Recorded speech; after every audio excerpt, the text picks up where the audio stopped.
Hola, hola. Buenos días. Buenos días, profe.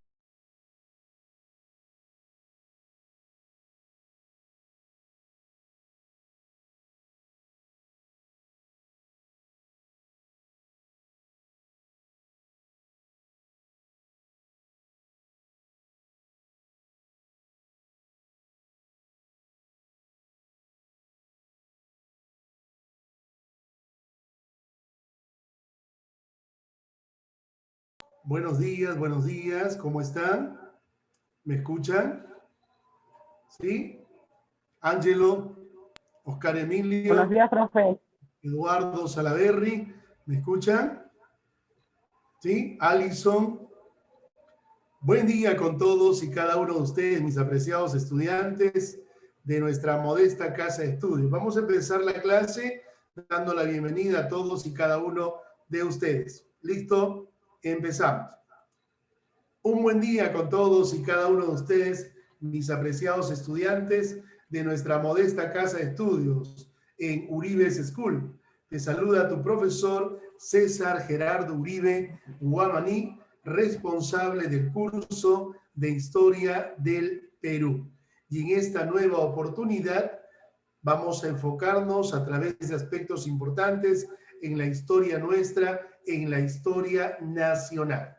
He preparado una programación muy distinta a otros años debido a este tiempo virtual que va de la mano con quinto año de secundaria hasta un determinado tiempo. Vamos a hacer un repaso general desde los primeros comienzos y luego nos dividimos ya a los tiempos republicanos. Bien, dando la bienvenida a todos entonces, vamos a empezar ya el desarrollo de nuestra clase programada para el día de hoy, cuarto año de secundaria, sección B. Empezamos entonces. Bien, vamos a empezar con las nociones básicas de historia del Perú. Nociones básicas de historia del Perú. Para esto vamos a lanzarnos una pregunta. ¿Qué es la historia, mi apreciado estudiante? La historia, en primer lugar, la historia es una ciencia. ¿Por qué es una ciencia la historia? La historia es una ciencia porque tiene un método para su estudio. La historia tiene un método para su estudio y su propósito, ¿cuál es? Llegar a la verdad, llegar a una conclusión, llegar a descubrir la verdad. Por esa razón, la verdad es un elemento importantísimo que tiene la historia para poder reconstruir el pasado de la humanidad. Entonces, la historia es una ciencia, miren ustedes, que nos enseña exclusiva y categóricamente a conocer nuestro pasado, los hechos más importantes que el hombre ha realizado desde su aparición en la Tierra, intentando darles una explicación según la evolución o desarrollo que se ha seguido. Hay muchos conceptos acerca de historia. La historia es una ciencia, sí, de carácter social. ¿Por qué razón, Stephanie Obregón, por qué razón la historia es una ciencia de carácter social? ¿Sabes por qué, Stephanie? Stephanie, ¿me escuchas? Sí, Stephanie, sí. ¿sabes por qué razón? La historia es una ciencia de carácter social porque tiene como sujeto principal al hombre dentro de la sociedad. El hombre es el protagonista principal de la historia. El hombre es el eje principal. El hombre es el autor principal de todo acontecimiento, de todo hecho histórico. Señores, los estudiantes del cuarto año de secundaria y el profesor César Uribe son los protagonistas de la historia. Esta clase al mediodía ya habrá pasado a la historia. Es más, apenas concluya esta clase, ya seremos parte de la historia. Por esa razón, mi apreciada Génesis Bernaola, la historia reconoce nuestro pasado, el cual sirve para configurar el presente y transmitirlo a las futuras generaciones. El gran maestro Jorge Basadre Grothman, en su obra Historia de la República del Perú, dice, por ejemplo, todo aquel que aborrece o desprecia la historia está condenado a repetir los errores de ella. Mira qué importante es. Por esa razón se enseña historia. Por esa razón se estudia la historia, para no cometer los errores, miren ustedes, para no equivocarnos otra vez. Señores, ¿desde cuándo nace la historia? Miren ustedes, ¿desde cuándo se hace historia? Desde el primer momento que el hombre descubre, Eduardo Salaverry, desde el primer momento que el hombre descubre la escritura. Desde que el hombre descubre la escritura hasta nuestros días, eso es historia. Pero Oscar Quincho me pregunta, ¿y qué pasó antes del descubrimiento de la escritura? Y yo le respondo, antes del descubrimiento de la escritura, vamos a contar con un tiempo bastante grande, bastante largo. Y ese tiempo bastante largo, señores, va a ser nada más y nada menos la prehistoria. Miren ustedes, la prehistoria se inicia desde la aparición del hombre hasta que descubre la escritura. Y la historia desde que el hombre descubre la escritura hasta nuestros días. ¿Quedó claro, Stephanie? Génesis, Eduardo. Sí, quedó claro. Perfecto, seguimos entonces. La historia de una civilización está constituida por la historia de cada persona. Nosotros formamos parte de esta maravillosa historia. Una historia guerrera, una historia luchadora, una historia emprendedora, más aún todavía en estos difíciles tiempos. Esto lo que estamos viviendo, ¿cuándo íbamos a imaginar? Nosotros, caramba, ¿cuándo iba a imaginarme yo, César Uribe? Miren ustedes, con más de 22 años como profesor, imaginarme estar sentado y dictar una clase de historia a través de un computador. Nunca me lo imaginé. Miren ustedes, a través del tiempo, a través de la historia, vamos a recopilar estas cosas.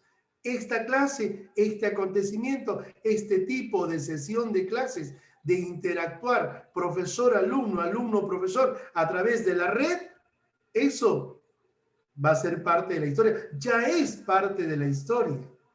Y eso vamos a transmitirla en las continuas generaciones, ¿no? Ustedes, por ejemplo.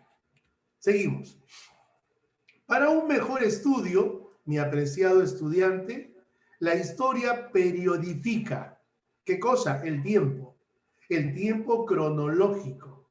Una ciencia auxiliar de la historia, mi apreciado estudiante, es la cronología. ¿Y qué es la cronología? Es la ciencia que estudia el tiempo, la línea de tiempo. Y en el mundo vamos a encontrar una línea de tiempo dividida en dos. 0, un antes y un después. Antes de Cristo, antes del nacimiento de Jesús, antes de la era cristiana y después de la era cristiana. Y esa periodificación, señores, la vamos a encontrar a través de este tiempo, a través de la Edad Antigua, a través de la Edad Media, a través de la Edad Moderna y a través de la Edad Contemporánea. Miren ustedes, entonces, esa periodificación va a facilitar un estudio detallado, un estudio ordenado de nuestra historia. Porque el concepto moderno de historia dice, la historia es una ciencia social que estudia en forma ordenada y verídica el pasado de la humanidad. ¿Saben quién es el padre de la historia? ¿A quién se le consagra como el padre de la historia? A ver, se gana 5 puntos.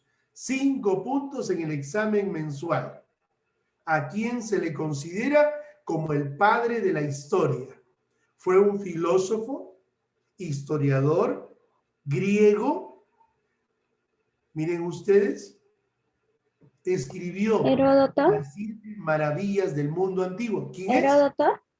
¿Quién me está respondiendo? Heródoto. Muy bien, Triana. Excelente. Heródoto.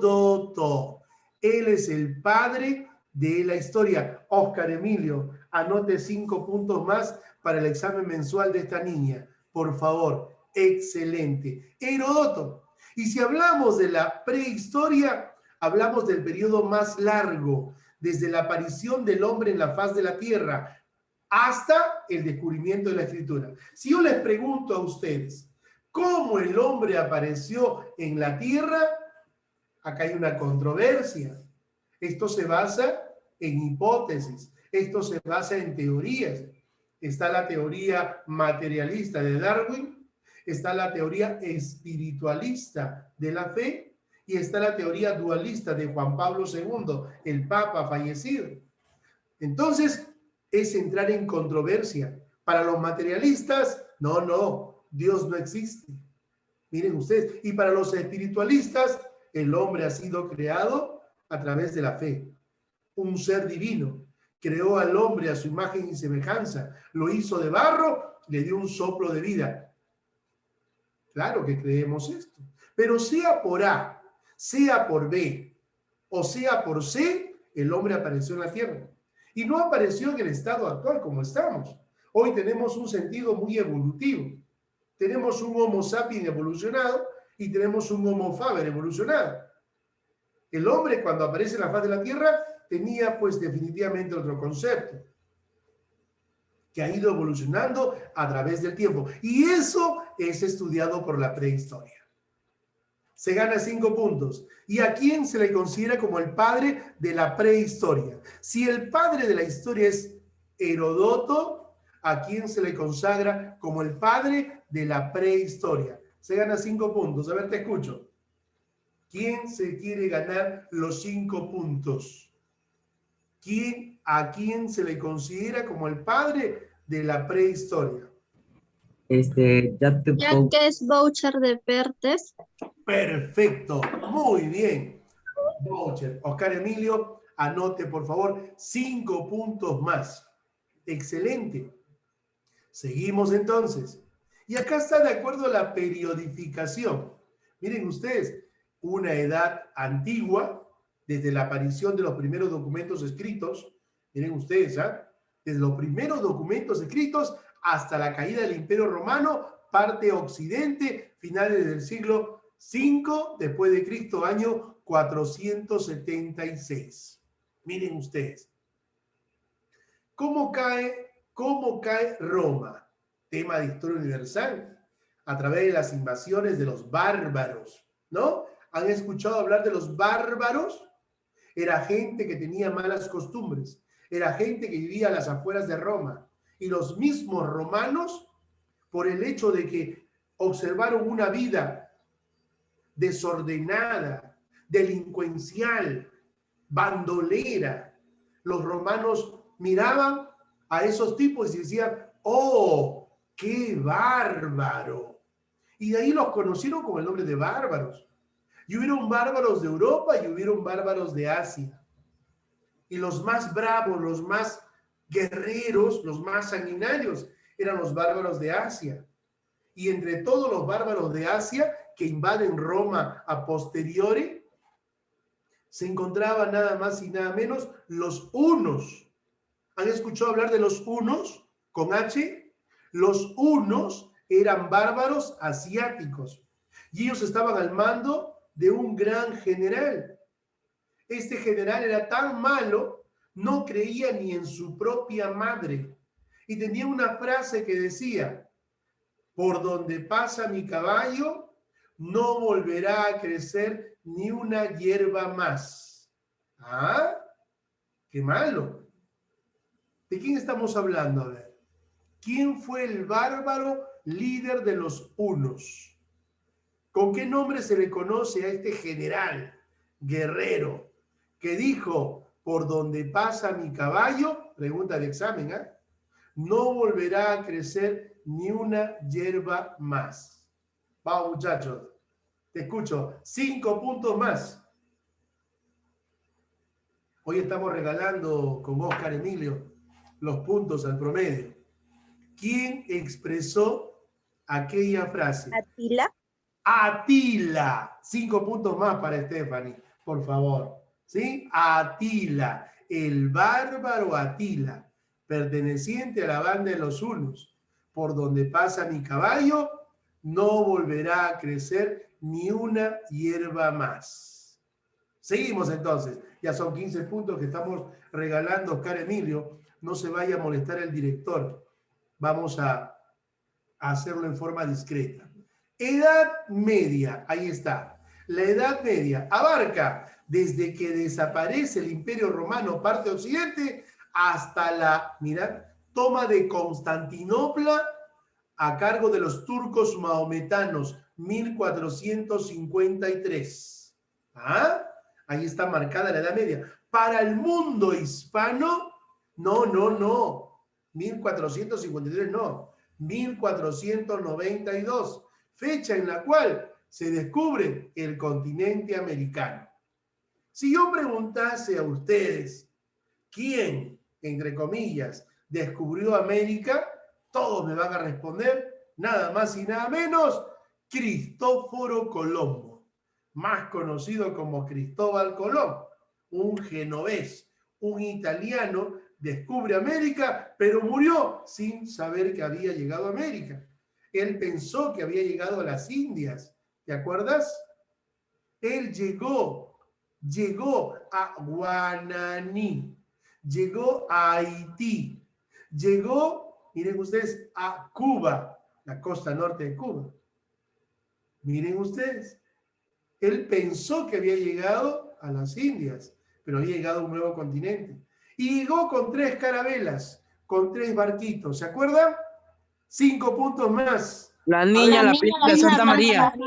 La niña, la pinta y la Santa María. La pinta y la Santa María. Ponle a todos 2 puntos más, por favor, Oscar Emilio, a todo el salón de cuarto B. Hoy estamos regalando puntaje. En la próxima regalamos una beca, así es, ¿ya? Sin que se entere el director. Perfecto, entonces.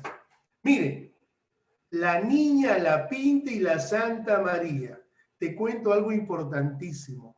Dice que cuando la reina Isabel, la católica, creyente, devota del Señor, le dice a Cristóbal Colón, ¿ya tienes tus embarcaciones? Sí, mi reina. Qué bien. ¿Con qué nombres has bautizado a tus embarcaciones? No, mi reina, no lo tengo. Ya. Anda a misa. Anda, entrégate al Señor. Pídele al Señor en su casa por lo que vas a hacer. Y Cristóbal Colón se va. Dice que está de rodillas, ¿no? En la casa de Dios, en el templo de Dios. Está orando, muy bien concentrado, y de repente escucha unos pasos.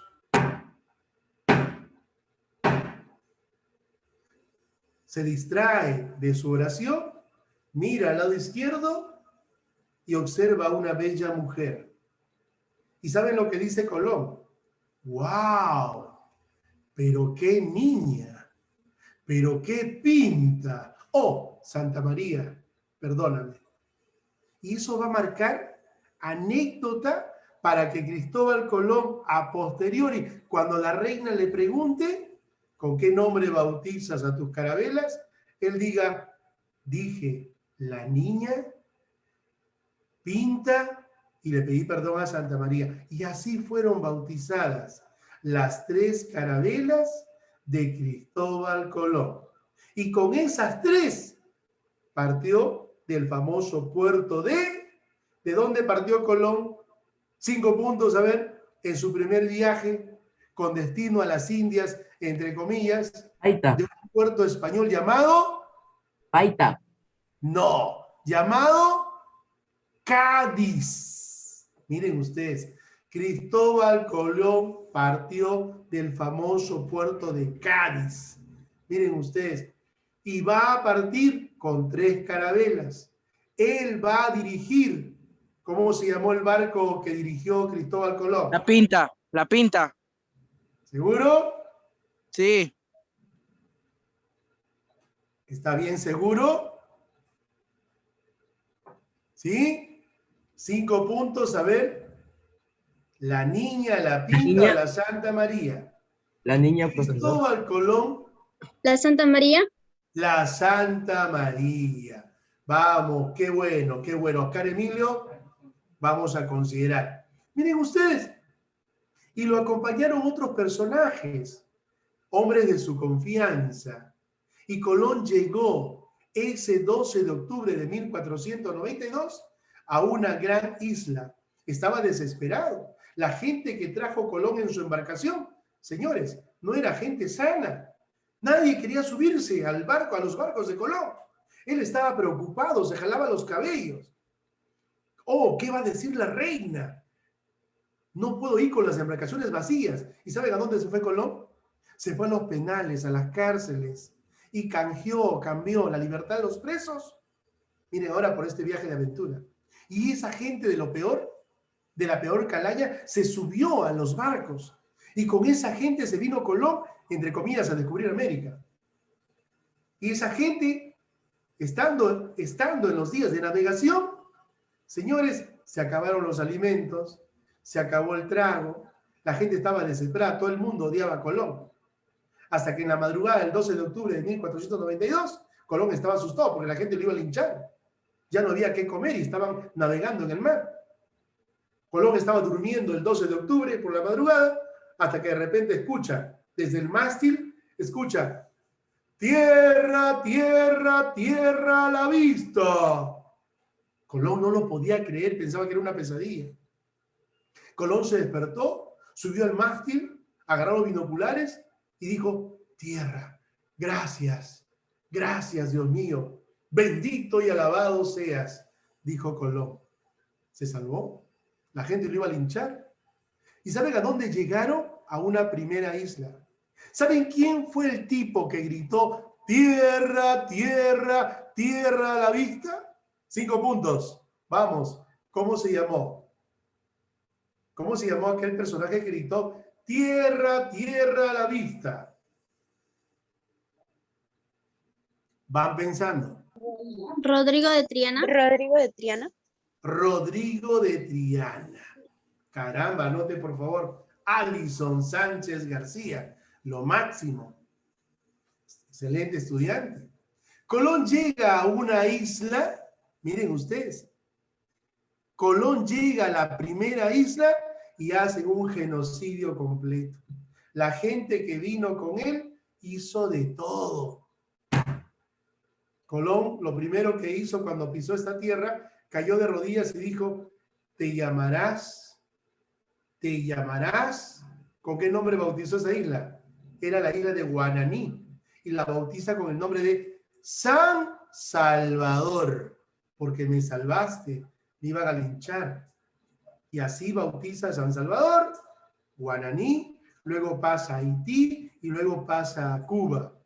Y a Cuba Colón la bautiza con el nombre de Juana, de ahí Juana la Cubana. ¿Y por qué Juana? Porque Juana era la hija de los reyes Fernando e Isabel la Católica. Y luego Juana se va a casar con Carlito V. Y ahí empiezan los tiempos de Pizarro. Historia continua. Seguimos. Edad moderna. Señores, la edad moderna abarca desde el descubrimiento de América, entre comillas, 12 de octubre de 1492, hasta 1789. La Revolución Francesa. Señores, escuchen esto. Leonardo Cagua. ¿Me escucha? La Revolución Francesa fue la revolución más importante de todas las revoluciones en el mundo. ¿Y sabes por qué? Porque esta revolución no la hizo el pueblo. En todo el mundo han habido revoluciones. Y en todas estas el pueblo siempre ha sido protagonista. Pero en esta, en Francia, no la hizo el pueblo. ¿Saben quién lo hizo? Lo hizo la gente de poder, la gente de la aristocracia, la gente que lo tenía todo. ¿A favor de quién? A favor del pueblo. Por eso pasa la historia. Oye, qué brillante. ¿Quién luchó acá? La gente que tenía todo luchó a favor del que no tenía nada. Y en otros lugares del mundo, el que no tiene nada lucha para tener. Y acá el que tiene lucha para que no tiene. Por eso es importante esta revolución. ¿Usted lo sabía? ¿Usted lo entendió así? Por esa razón, el factor importante para que esté la Revolución Francesa y para que se venga abajo la caída del antiguo régimen en Francia fue nada más y nada menos que la Ilustración, el siglo de las luces. Y acá tenemos que enfocar a grandes personajes como Diderot, como Allenberg, ¿no? Como Montesquieu, como Juan Jacobo Rousseau, como Adam Smith y Oscar Emilio.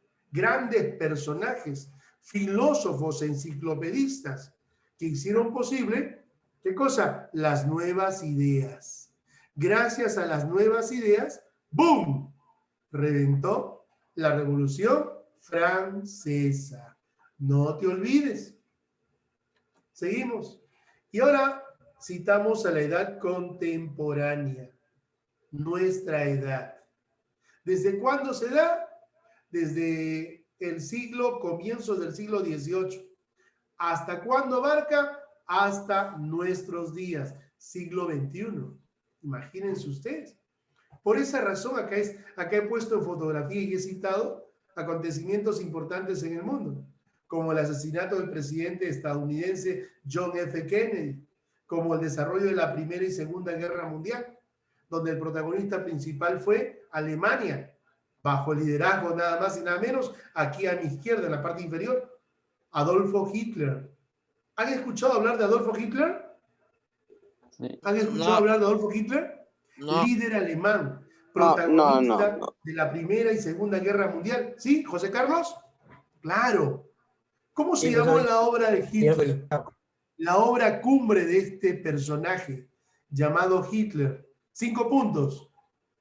¿Cómo se llamó la obra de Hitler? ¿Qué obra escribió Hitler para el mundo? Vamos, 5 puntos. Mi lucha. Perfecto. ¿Quién respondió? Stephanie. Caramba, mi respeto. Mi lucha. 5 puntos más, Oscar Emilio, por favor. Miren ustedes, Adolfo Hitler, la caída de las Torres Gemelas, ¿no? Y la famosa guerra de las trincheras. Acontecimientos importantes. ¿Y por qué no también, si hablamos del Perú, vamos a cumplir cuántos años de independencia? 200 años. Estamos ya en el año del bicentenario. 200 años de haber sido proclamada nuestra gloriosa independencia nacional. Nada más y nada menos por el generalísimo Don José de San Martín. Seguimos. Todo este concepto, todo este, vamos a llamar así, arsenal de conceptos, se da gracias a la presencia de las fuentes de la historia. gracias a las fuentes de la historia. ¿A qué se llamarán fuentes de la historia? ¿A qué se llamarán fuentes de la historia? ¿A qué se llamarán fuentes de la historia? Son todos aquellos, miren ustedes, documentos, son todos aquellos restos, son todos aquellos testimonios que hacen posible reconstruir la historia. Por esa razón, estas se dividen en fuentes materiales, fuentes escritas, fuentes orales y fuentes gráficas o también audiovisuales. Excelente. Miren ustedes, gracias a estas fuentes, señores, se puede reconstruir y estudiar en forma ordenada el pasado de la humanidad. Fuentes materiales. Acá tengo que citar al doctor Pablito Macera, porque este divide las fuentes materiales en dos. Pregunta de examen. Fuentes materiales muebles y fuentes materiales inmuebles. Las fuentes materiales muebles es todo aquello que se puede trasladar de un lugar a otro. Por ejemplo, si nos vamos a Chavín, en Ancash, Wari, nos traemos una cabeza clava. Nos traemos una cerámica. ¿A dónde? A Uribe's School. Pero si nos vamos a Machu Picchu, no podemos traernos Machu Picchu a Uribe's School. Entonces, esa es una fuente de tipo inmueble. Las fuentes muebles se trasladan de un lugar a otro. Y las fuentes inmuebles no se trasladan de un lugar a otro. Y acá, dentro de las fuentes materiales, en forma general, citamos a las joyas, armas, herramientas, vestidos, utensilios, etcétera, etcétera, etcétera. Y ahora, las fuentes, miren ustedes, escritas. Las fuentes escritas, señores, es todo aquello escrito que nos ha dejado nuestros antepasados y gracias a esto reconstruimos, ¿qué cosa? Ese pasado.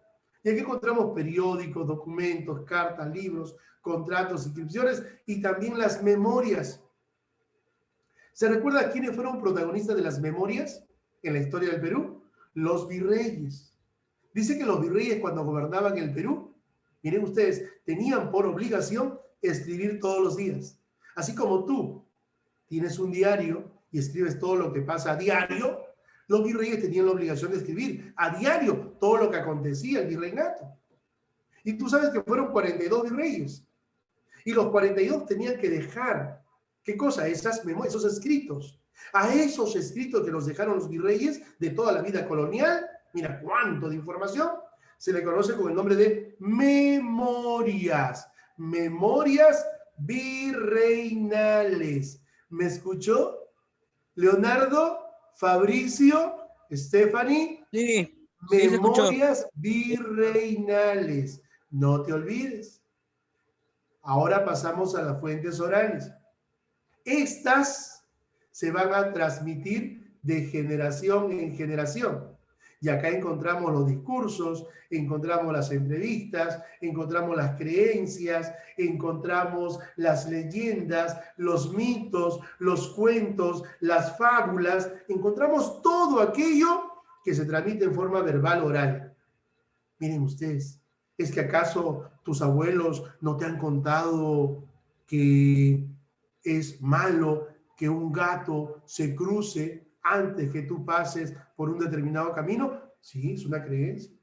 ¿No te han dicho que no se puede caminar debajo de una escalera? Sí, sí, sí. ¿No te han dicho que cuando en las noches de repente aparece la paca y grita, ¿no? ¿Alguien va a dejar de vivir? Sí, sí, sí. Algo que se ha transmitido de generación en generación.